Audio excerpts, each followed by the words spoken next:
Welcome everyone. My name is Sean, and today we got to talk about a story out of Brooklyn, New York, in the Bedford-Stuyvesant area, where a man who was sitting at a bus stop waiting with his girlfriend ended up getting stabbed to death after he tried to talk to a criminal as he was actively committing a crime. And we not only are going to talk about this case on its merits, but we're also going to talk about the media reaction to this, specifically from the right-wing media and from the left-wing media, because I find it to be all rather disgusting. But before we get into that, I want to say thank you to everybody who signed up over at actualjusticewarrior.com/join. Give me the money.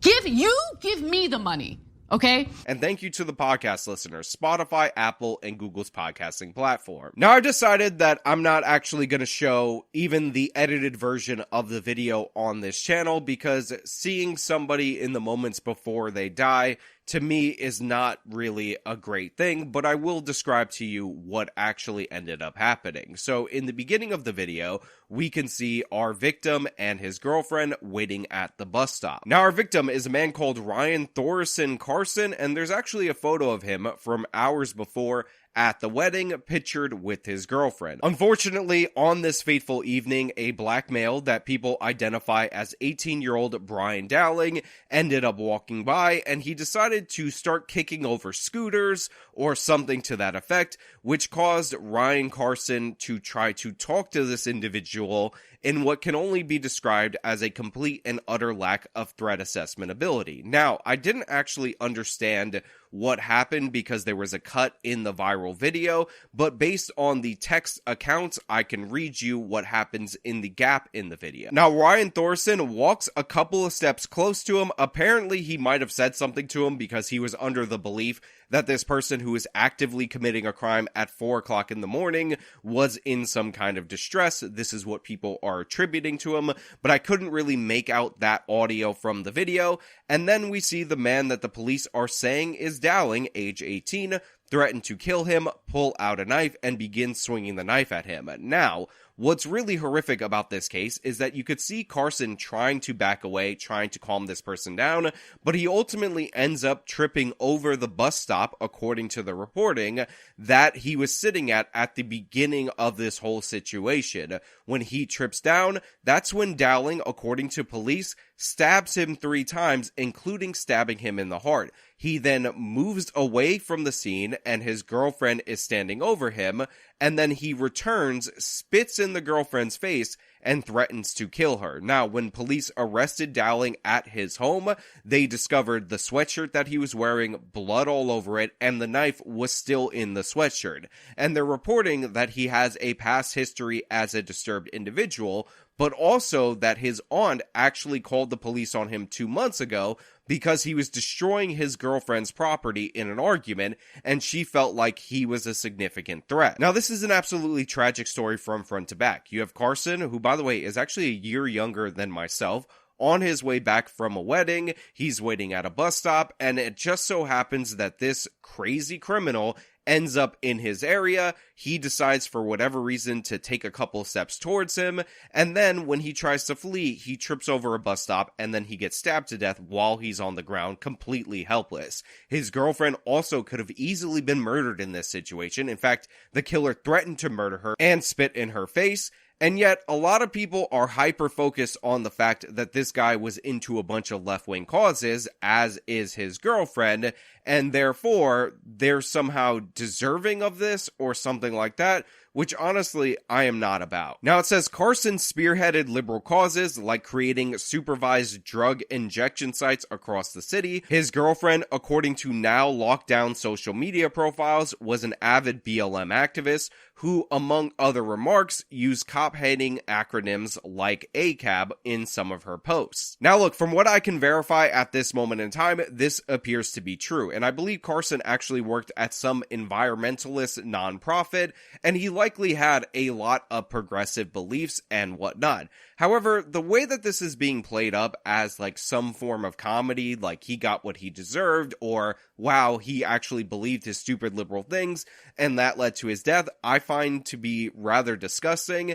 and also completely counterproductive. Had he just been attacked and he ultimately ended up surviving, it is very possible, and we've seen this with actually prominent media figures like Anna Kasparian, for him to move in a more logical, rational direction on his political beliefs. The thing about life and experience is that it has possibilities. So the idea that we would kind of cheer on this person's death, and I'm not doing it, and I'm not saying everybody is doing it even intentionally, to me, is completely counterproductive and completely destructive. I don't want people in these left-wing cities, even if they have beliefs that I find to be completely asinine, to be killed by criminals just because they believe the wrong things.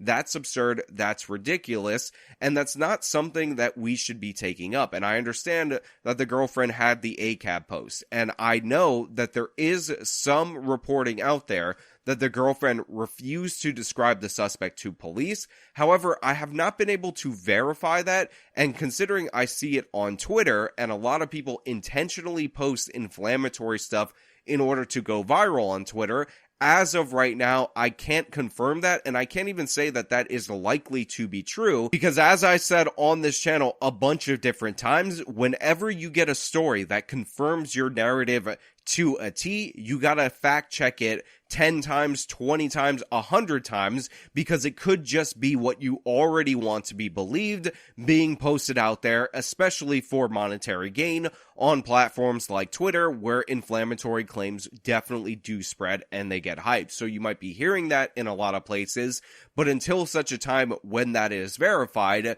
you can't really go based on that. Also, if she was not capable of giving an adequate description, I can actually understand that due to shock, because she didn't even really apply pressure, at least in the short clip that we saw, to her boyfriend's wounds in that situation, which is not a rational thing for somebody to do. But then again, her boyfriend was suddenly stabbed to death, and that is an irrational situation that oftentimes might lead to an irrational response. Hey guys, Editing Sean here. So I found out through my research that the report that the woman refused to give a description actually comes from this CBS New York affiliate that said that the NYPD did not have a description of the suspect, only that he was acting erratically. Now, I don't know if this means she refused to, but I want to put that out there and say, let's wait on the body cam footage if it's ever revealed so that we can know. Also of note, there was a black woman who was on the scene that apologized to the girlfriend after the stabbing had happened, and apparently she is a relative, reportedly the sister, although this is not confirmed, who fled the scene with the criminal. However, there's another quote, and these have been going around from his friends, that I also just can't get on board with. Their friends say he would consider his killer the victim of a broken system, and would want his death to be used to continue advocating for social justice causes. Yeah, I'm not sorry to say this to his friends, but no, absolutely not. Ridiculous and absurd in every way. I understand that they're reportedly his friends. I understand that he was a political guy, he worked for a political organization, and he probably posted about and discussed his political positions on various issues to the public, but don't you dare call the person who stabbed this guy to death in an unprovoked incident, completely unjustified, after he fell on the ground when he was defenseless, a victim of a broken system. I don't give a damn about what went wrong in your life after you killed somebody. If you have problems that need to be addressed beforehand, then address those beforehand. But the only thing that indicates to me that we have a potentially broken system is that 2 months prior to this, the police were called for a domestic incident involving him and his girlfriend, and he was still out on the streets. He was destroying her property, obviously showing a dangerous pattern of behavior. His own relatives called the police on him, and yet he was walking the streets without issue. Now, we don't have his full extensive record. He's 18 years old, so if we're being honest, a lot, if any of it exists, is going to be sealed under the juvenile record, but chances are you don't just just wander around at 4 in the morning and decide to stab somebody for looking at you based on nothing, based on no prior indication. Chances are he got breaks for violence while he was in school. Chances are he got breaks from the legal system while he was under the age of 18. Chances are he got breaks similar to the one that he got in that domestic situation just 2 months prior to this incident. So I don't want to hear about how, oh, the system was broken and he's a victim. He's a perpetrator, and the system would only be broken if there was a chance to stop this person, get him off the streets prior to this incident, and they failed to do so. Also, and I want to mention this because for whatever reason, there are people who are coming after me on Twitter saying that we should have helped the killer, which I have no interest in doing. Whatever your problems are, I'm fine with talking about them until you kill somebody, then you're the problem. But the fact of the matter is, even the domestic violence thing, even if it was treated as a normal pre-bail reform domestic violence situation, on its own might not have been enough to keep this guy incapacitated to prevent him from committing this crime.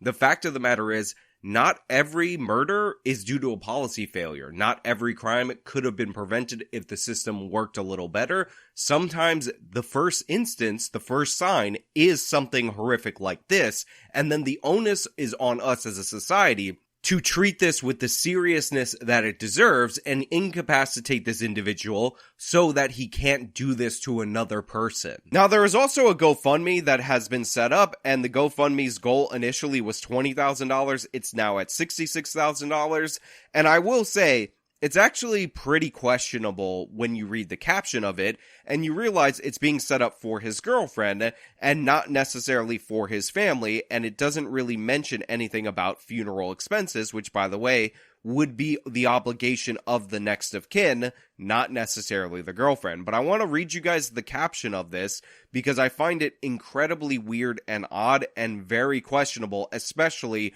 right on the heels of the death of the boyfriend. Hi everyone, we are a collective of Ryan's close friends reeling from a brutal loss. We are asking for your help on behalf of his partner in easing the burden and stress of this horrifying situation so that we can give space and time to grieve. And remember Ryan. Immediate needs are to offset the costs of working class people taking time off of work to properly mourn. Now listen, I understand that these are left-wing people. I understand that some leftist gobbledygook is likely to be on anything that they're posting about this, but they're asking for money so that they could take time off for lost wages for somebody's funeral. As if when somebody dies in a tragedy like this, employers aren't normally understanding and allow people to go to the funeral. So this seems incredibly questionable and dubious. And again, this is for the girlfriend. This is not for the family,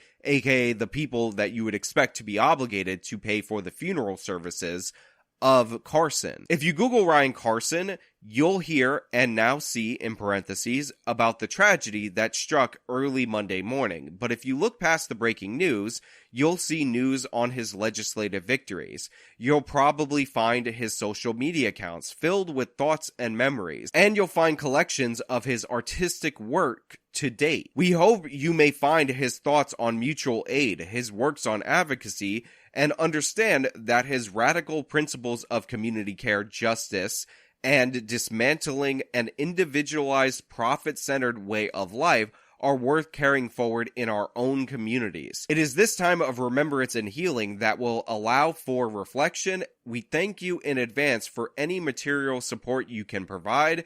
In pain and gratitude, Ryan's friends. Again, nowhere in there is it mentioning any kind of support for his next of kin or for his funeral. It's not even put forward. It's all about his girlfriend and his community and his activism. And I have a real nasty feeling that in 6 months, maybe a year, I'm going to be doing a story about how this money is being fought over between the parties that set up the GoFundMe and between the girlfriend, because it doesn't appear there's any clear-cut goal on where it's supposed to go, on who is supposed to be helped, on if Ryan and his family are supposed to benefit from this by at least bare minimum having their funeral costs covered. Look, this is a sad story, but we need to be clear about a couple of things. First and foremost, the perpetrator in this instance is not the victim.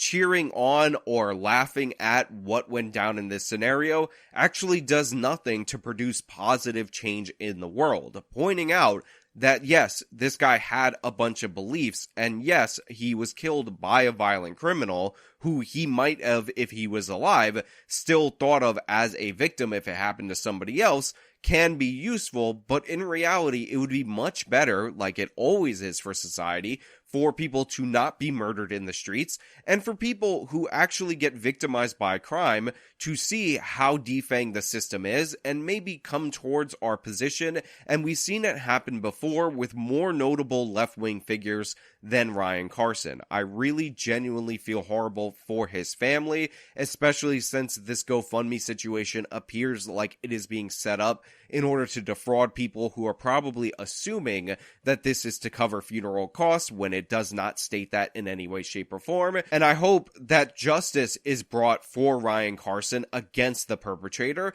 And I also hope we get positive change in our laws so that we can not have this happen again. But as for right now, that's all I really have for you guys today. Let me know what you think about this story down in the comments below. If you like this video, show me by leaving a like, subscribe for more content, follow me on my social media, support me via the support links in the description of this video. This has been me talking about a left-wing activist being killed, the media reaction and circus around it. Till next time.